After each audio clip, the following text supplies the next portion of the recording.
अस्सलामुअलैकुम नाज़रीन। इस्लामिक वाक़यात और मज़ीद कहानियाँ सुनने के लिए हमारे चैनल को सब्सक्राइब करें। तमाम मखलूक़ात में से अर्श अल्लाह पाक की सबसे पहली और बड़ी मखलूक है। अल्लाह ताला ने अज़मत को अर्श की सिफ़त करार दिया है और अर्श की लंबाई चौड़ाई इसको बनाने वाला ही जानता है। अर्श अल्लाह ताला की मखलूक है। अल्लाह ताला ने अपने आप को अर्श का परवरदिगार बयान करके अपनी तारीफ़ भी बयान फरमाई है। अल्लाह अर्श अज़ीम का परवरदिगार है। नीज़ अपनी तारीफ़ में अर्श की मलकियत को भी बयान किया कि मैं ही इसका मालिक हूँ, और फरमाया बुलंद दर्जों वाला और अर्श वाला है। इसकी तफसीर में इब्न कसीर कहते हैं अल्लाह ताला अर्श अज़ीम का मालिक है जो कि तमाम मखलूक़ात से बुलंदो बाला है। अल्लाह ताला ने अर्श का मकाम व मर्तबा बढ़ाने के लिए इसे अपनी निस्बत भी अता की और फरमाया अल्लाह अर्श वाला और बुजुर्गी वाला है। अल्लाह ताला ने इसे आसमानों और ज़मीन की तख्लीक से पहले पैदा किया था। सूरह हूद की आयत नंबर 7 में अल्लाह पाक यूँ फरमाता है, वही तो है जिसने आसमानों और ज़मीन को 6 दिनों में पैदा किया।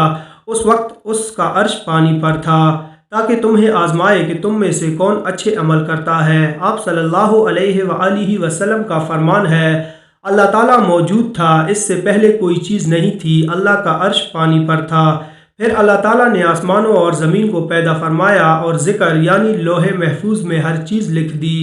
अल्लाह ताला ने कलम को जिस वक्त पैदा फरमाया तो सबसे पहले उसे तकदीरें लिखने का हुक्म दिया। अर्श इससे पहले भी पैदा हो चुका था।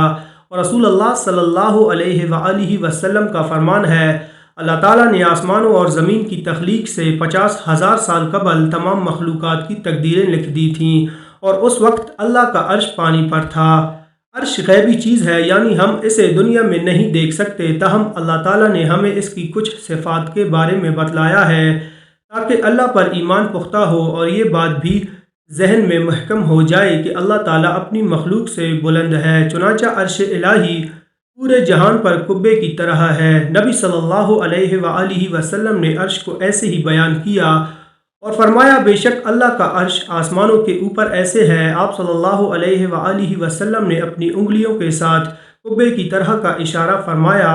अर्श के पाए और पहलू भी हैं।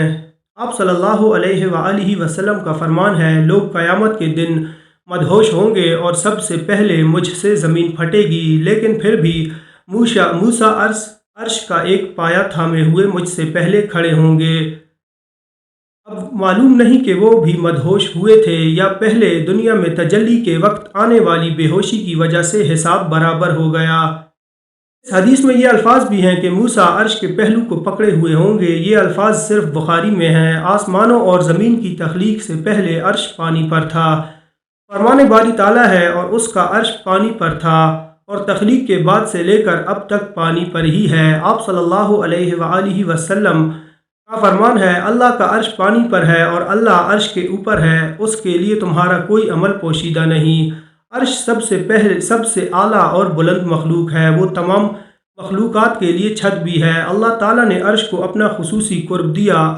इससे बढ़कर कोई मखलूक अल्लाह के करीब नहीं, चूँकि अल्लाह ताला पाकीज़ा ज़ात है, लिहाजा उसके करीब भी पाकीज़ा चीज़ ही हो सकती है। अल्लाह ताला ने अर्श को पैदा फरमाकर उसे अपनी तमाम मखलूक़ात से इम्तियाज़ी बुलंदी अता फरमाई है। इब्न कसीर कहते हैं, अर्श तमाम मखलूक़ात के लिए छत है। तमाम आसमान ज़मीनें, उनके दरमियान और उनके अंदर हर चीज़ अर्श से नीचे है। सब की सब अल्लाह ताला के इख्तियार कुदरत और इल्म में घिरी हुई हैं। अल्लाह ताला के तख़मीने हर चीज़ पर दुरुस्त साबित होते हैं और वो हर चीज़ का कारसाज है। अल्लाह ताला ने आसमान को बुजुर्गी से मौसूफ फरमाया, वो बुजुर्गी वाले अर्श का मालिक है। अर्श की बुजुर्गी का मतलब ये है कि ये अर्श बहुत बहुत बड़ा है, इसकी शान बहुत आला है, बहुत ही मुअज़्ज़ज़ है। इसमें बहुत सी खूबियाँ हैं, मखलूक़ात में इससे बढ़कर कोई नहीं। इसका मंज़र और शक्ल सूरत इंतहाई लुभाने वाली है। फरमान बारी ताला है, बस बहुत बुलंद है अल्लाह, वो सच्चा बादशाह है, उसके सिवा कोई माबूद नहीं। इज़्ज़त वाले अर्श का परवरदिगार है। अर्श सबसे वज़नी मखलूक है। अर्श के सामने अज़मत वाली कुर्सी है। इसके बारे में अल्लाह ताला ने फरमाया, उसकी कुर्सी आसमानों और ज़मीन से बड़ी है। कुर्सी अर्श का जीना है। कुर्सी आसमानों ज़मीन से बड़ी होने के बावजूद भी अर्श के सामने ایسے ہے کہ جس طرح کوئی لوہے کا کڑا کھلے میدان میں گرا ہوا ہو۔ عرش کو اٹھانے کے لیے اللہ تعالیٰ نے 4 بہت بڑے بڑے فرشتوں کی ڈیوٹی لگائی ہوئی ہے۔ یہ فرشتے ہر وقت اللہ تعالیٰ کی تسبیح، ثنا اور مومنوں کے لیے استغفار کرتے رہتے ہیں۔ فرمان باری تعالیٰ ہے، عرش اٹھانے والے اور اس کے آس پاس کے فرشتے اپنے رب کی تسبیح حمد کے ساتھ کرتے ہیں اور اس پر ایمان رکھتے ہیں۔ نیز ایمان والوں کے لیے استغفار کرتے ہوئے کہتے ہیں، ہمارے پروردگار، تو نے ہر چیز کو اپنی بخشش اور علم سے گھیر رکھا ہے، پس انہیں بخش دے جو توبہ کریں اور تیری راہ کی پیروی کریں، اور تو انہیں دوزخ کے عذاب سے بچا لے۔ عرش کے گرد موجود فرشتوں کا کام ہی ذکر اور دعا ہے۔ فرمان باری تعالیٰ ہے، اور تو فرشتوں کو دیکھے گا عرش کے گرد گھیرا ڈالے ہوئے اپنے رب کی حمد کے ساتھ تسبیح کر رہے ہیں، اور ان کے درمیان حق کے ساتھ فیصلہ کر دیا جائے گا اور کہا جائے گا کہ سب تعریفیں اللہ کے لیے ہیں جو تمام جہانوں کا پروردگار ہے۔ اللہ تعالیٰ نے اپنے معبود ہونے کے لیے عرش کا پروردگار ہونا دلیل کے طور پر پیش کیا اور فرمایا، آپ کہہ دیں، ساتوں آسمانوں، زمین اور عرش عظیم کا پروردگار کون ہے؟ اللہ تعالیٰ نے توحید الوہیت بیان کر کے واضح کیا کہ وہ عرش عظیم کا رب ہے۔ چنانچہ فرمایا، اللہ وہ ہے جس کے سوا کوئی حقیقی معبود نہیں، وہی عرش عظیم کا پروردگار ہے۔ 26 جھوٹے لوگوں کے الزاموں کو مسترد کرنے کے لیے بھی بتلایا کہ اللہ تو عظیم ترین مخلوق یعنی عرش کا خالق ہے اور وہ ان الزام تراشیوں سے بالکل منزہ ہے۔ پاک ہے آسمانوں اور زمین کا پروردگار اور عرش کا رب ان کی بیان کردہ باتوں سے جو وہ بیان کرتے ہیں۔ رسول اللہ صلی اللہ علیہ وآلہ وسلم اپنی دعاؤں میں کثرت سے وسیلہ دیتے، اللہ عرش کا پروردگار ہے، عرش کی تخلیق پر اللہ کی ثنا بیان کرتے اور مصیبت کے وقت اللہ تعالیٰ کی اس صفت کا واسطہ دیتے ہوئے دعا فرماتے۔ حدیث ہے، رشتہ داری عرش کے ساتھ چمٹ کر کہتی ہے، جو مجھے جوڑے اللہ اسے جوڑ دے اور جو مجھے توڑے اللہ اسے توڑ دے۔ جس وقت اللہ تعالیٰ نے مخلوقات کو مکمل کر لیا تو اللہ تعالیٰ نے ایک نوشتہ تحریر فرمایا جو اللہ کے پاس عرش پر ہے کہ میری رحمت میرے غضب پر بھاری ہے۔ سورج روزانہ عرش کے نیچے سجدہ ریز ہوتا ہے۔ آپ صلی اللہ علیہ وآلہ وسلم کا فرمان ہے، سورج جا کر عرش کے نیچے سجدہ کرتا ہے، اللہ تعالیٰ کے فرمان اور سورج اپنے ٹھکانے کی جانب چلتا ہے، یہ غالب اور علم رکھنے والے کے تخمینے کے مطابق ہوتا ہے۔ ابو ذر رضی اللہ عنہ کہتے ہیں، میں نے نبی صلی اللہ علیہ وآلہ وسلم سے اللہ تعالیٰ کے فرمان اور سورج اپنے ٹھکانے کی جانب چلتا ہے کے بارے میں پوچھا تو آپ نے فرمایا، سورج کا ٹھکانہ عرش کے نیچے ہے۔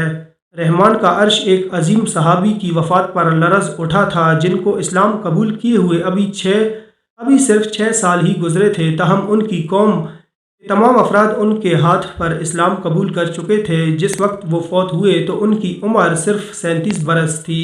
آپ صلی اللہ علیہ وآلہ وسلم کا فرمان ہے، سعد بن معاذ کی موت پر رحمان کا عرش بھی کانپ اٹھا۔ امام ذہبی رحمہ اللہ کہتے ہیں، یہ حدیث متواتر ہے اور میں یہ گواہی دیتا ہوں کہ یہ نبی صلی اللہ علیہ وآلہ وسلم کا فرمان ہے۔ کل مخلوقات کے فنا ہو جانے پر اللہ تعالیٰ نے عرش کو خصوصیت بخشی کہ وہ باقی ہی رہے گا، چنانچہ عرش ان مخلوقات میں شامل نہیں ہے جنہیں قیامت کے دن مٹھی میں لیا جائے گا یا لپیٹ دیا جائے گا۔ اس اہل سنت کا اتفاق ہے کہ عرش فنا نہیں ہوگا۔ شیخ الاسلام ابن تیمیہ رحمہ اللہ کہتے ہیں، عرش اللہ تعالیٰ کی ان مخلوقات میں شامل نہیں جو 6 دن میں پیدا کی گئیں۔ اللہ تعالیٰ عرش کو شک نہیں فرمائے گا اور نہ ہی اسے ختم کرے گا، بلکہ مشہور حدیث بھی قرآن مجید کی طرح اس بات کو واضح کرتی ہے کہ عرش باقی رہے گا۔ آخرت کے دن عرش کو 8 فرشتے اٹھائے ہوئے ہوں گے اور اللہ تعالیٰ مخلوقات کے مابین فیصلے کے لیے آئے گا۔ فرمان باری تعالیٰ ہے، تیرے رب کی عرش کو اس دن 8 فرشتے اپنے اوپر اٹھائے ہوئے ہوں گے۔ جس وقت لوگ انبیاء کرام سے شفاعت طلب کریں گے تو تمام انبیاء کرام قیامت کی سختی اور ہولناکی کی وجہ سے شفاعت کرنے سے معذرت کر لیں گے، تو پھر لوگ سید الخلق ہمارے نبی صلی اللہ علیہ وآلہ وسلم کے پاس پہنچیں گے۔ اس بارے میں نبی صلی اللہ علیہ وآلہ وسلم کا فرمان ہے، وہ میرے پاس آئیں گے، پھر میں عرش کے نیچے سجدہ ریز ہو جاؤں گا، پھر کہا جائے گا، محمد سر اٹھائیں، شفاعت کریں، آپ کی شفاعت قبول کی جائے گی، مانگے آپ کو کیا دیا جائے۔ इस वक्त महशर में लोगों की तकालीफ बढ़ जाएंगी, सूरज सर के 1 मील करीब आ जाएगा तो अल्लाह ताला अपने चुनिंदा बंदों को अपने अर्श का साया नसीब फरमाएगा। आप सल्लल्लाहु अलैहि वसल्लम का फरमान है, 7 किस्म के अफराद को अल्लाह ताला अर्श का साया नसीब फरमाएगा जिस दिन उसके साए के अलावा कोई साया नहीं होगा। अपने परवरदिगार की इबादत में परवान चढ़ने वाला नौजवान, ऐसा आदमी जिसका दिल मस्जिद से जुड़ा हुआ हो, 2 ऐसे आदमी जो अल्लाह के लिए आपस में मोहब्बत करते हों, उसी पर मिलें और जुदा होते हों, ऐसा आदमी जिससे जाहो जमाल वाली खातून बदकारी का मुतालबा करे और वो कह दे मैं अल्लाह से डरता हूँ, ऐसा शख्स जो सदका करते हुए इतना खुफिया अंदाज अपनाए कि बाएं हाथ को भी इल्म ना हो कि दाएं हाथ ने क्या खर्च किया, ऐसा शख्स जो तन्हाई में अल्लाह को याद करे तो उसकी आंखें नम हो जाएं।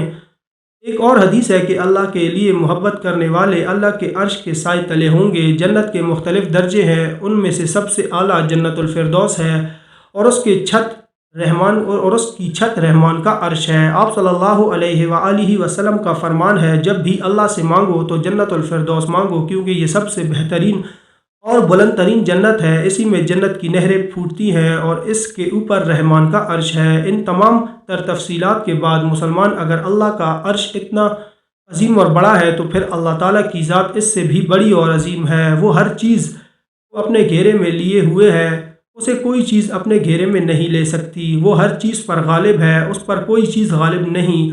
वो इतना खुफिया है कि मखलूक तक रसाई से उसे कोई चीज़ नहीं रोक सकती। मखलूक की शान असल में अल्लाह ताला की अज़मत और किबरियाई की दलील है। मखलूक की अज़मत अल्लाह ताला की शान और शौकत की दलील है। एक मुसलमान के लिए ईमान बिलगैब और यकीन शरफ की बात है, उसी पर ईमान का दारो मदार है। अल्लाह ताला ने अपने मुत्तकी बंदों के औसाफ बयान करते हुए फरमाया, वो गैब पर ईमान लाते हैं और नमाज कायम करते हैं और जो कुछ हमने उन्हें दिया है उसमें से खर्च करते हैं। अल्लाह ताला मेरे और आप सब के लिए कुरान मजीद को खैर और बरकत वाला बनाए, मुझे और आप सबको ज़िक्र हकीम की आयात से मुस्तफ़ीद होने की तौफीक दे। मैं अपनी बात को इसी पर ख़त्म करते हुए अल्लाह से अपने और तमाम मुसलमानों के गुनाहों की बख्शिश चाहता हूँ।